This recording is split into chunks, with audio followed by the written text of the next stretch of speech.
السلام علیکم اسٹوڈنٹس، امید ہے کہ آپ خیریت سے ہوں گے۔ آج ہم 5ویں جماعت کی سامنے سٹارٹ کرنے جا رہے ہیں۔ 5ویں جماعت کی سامنے چیپٹر نمبر 5 سٹارٹ کرنے جا رہے ہیں۔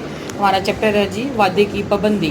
وعدہ کر کے توڑ دینا ایک بہت بڑی اخلاقی برائی ہے۔ یہ وعدہ کرنے سے پہلے سوچ لینا چاہیے کہ ہم جس بات کا وعدہ کرنے جا رہے ہیں یا اسے پورا بھی کر سکتے ہیں یا نہیں۔ اگر ایک مرتبہ وعدہ کر لیا تو پھر مسلمان کا فرض ہے کہ اس وعدے کو پورا کرے۔ وعدہ خلافی کرنے والا اپنی عزت و ساکھ کھو دیتا ہے۔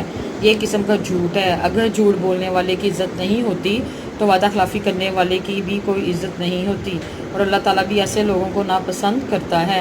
وعدہ خلافی یا جھوٹا وعدہ کرنا بھی ایک طرح کا جھوٹ اور دھوکہ ہے۔ قرآن مجید میں مسلمانوں کو واضح الفاظ میں وعدہ پورا کرنے کی تاکید کی گئی ہے، اور عہد کو پورا کرو۔ عہد کے بارے میں ضرور پرسش ہوگی۔ آج لوگ قرآن کے ان واضح احکامات کو نظر انداز کر کے بڑے آرام سے جھوٹے وعدے کرتے ہیں۔ ہمیں چاہیے کہ جھوٹے وعدے کرنے سے بچیں۔ اس طرح امانت میں بھی ایک طرح کا وعدہ ہی ہوتی ہے۔ اگر کوئی رقم یا کوئی قیمتی چیز کسی کے پاس امانت کے طور پر رکھوائی گئی ہے تو وہ اسے وعدے کے مطابق امانت رکھوانے والے شخص کو واپس کر دے، مگر لوگ امانت میں خیانت کر لیتے ہیں۔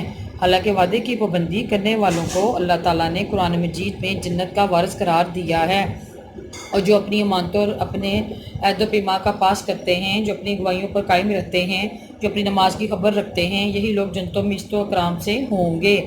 مکہ میں نبی کریم صلی اللہ علیہ وسلم کے مخالفین بھی یا صلی اللہ علیہ وسلم کی سچائی، امانت داری اور وعدے کی پابندی کا اعتراف کرتے تھے۔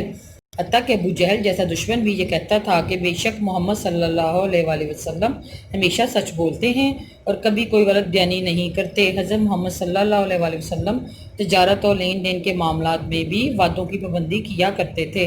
آج ہمارا ٹاپک تھا وعدے کی پابندی، جو کہ ختم ہو گیا، اور ہم آپ کو نوٹس پرووائڈ کریں گے۔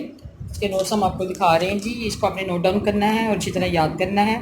وعدے کی پابندی، سوالات کے جوابات لکھیں۔ وعدے کی پابندی کیوں ضروری ہے؟ وعدہ کر کے توڑ دینا ایک بہت بڑی اخلاقی برائی ہے۔ اگر ایک مرتبہ وعدہ کر لیا تو پھر مسلمان کا فرض ہے کہ اس وعدے کو پورا کرے۔ جو لوگ وعدہ خلافی کرتے ہیں اللہ تعالیٰ ان لوگوں کو ناپسند کرتا ہے۔ حضرت محمد صلی اللہ علیہ وسلم کی کن خصوصیت کا دشمن بھی اعتراف کرتے تھے؟ مکہ میں نبی کریم صلی اللہ علیہ وسلم کے دشمن بھی آپ کی سچائی، ایمانداری داری اور وعدے کی پابندی کا اعتراف کرتے تھے۔ وعدہ خلافی کرنے والا شخص اپنی کیا چیز کھو دیتا ہے؟ وعدہ خلافی کرنے والا شخص اپنی عزت و ساکھ کھو دیتا ہے۔ اللہ تعالیٰ نے کن لوگوں کو جنت کا وارث قرار دیا ہے؟ وعدے کی پابندی کرنے والوں کو اللہ تعالیٰ نے قرآن مجید میں جنت کا وارث قرار دیا ہے۔ کیا آپ کے خیال میں ہمارے ملک کے لوگ اپنے وعدوں کی پابندی کرتے ہیں؟ آج لوگ قرآن کے ان واضح احکامات کو نظر انداز کر کے بڑے آرام سے جھوٹے وعدے کرتے ہیں۔ ہمیں چاہیے کہ جھوٹے وعدے کرنے سے بچیں۔ وعدے کی پابندی کے بارے میں قرآن مجید کی آیات کا ترجمہ لکھیے۔ ترجمہ: اور عہد کو پورا کرو کہ عہد کے بارے میں ضرور پرسش ہوگی۔ یہ آپ کا وعدے کی پابندی کے سارے کویشچنز ہیں۔ ٹوٹل کویشچنز ہمارے یہ 6 کویشچنز ہیں۔ آپ نے اسی طرح اس کو نوٹ ڈاؤن کرنا ہے، اور یہ آپ کے نوٹس ہیں، اور آپ نے اس کو یاد کرنا ہے، اور یہی آپ کے ایگزامس میں بھی آئیں گے۔ Thank you very much.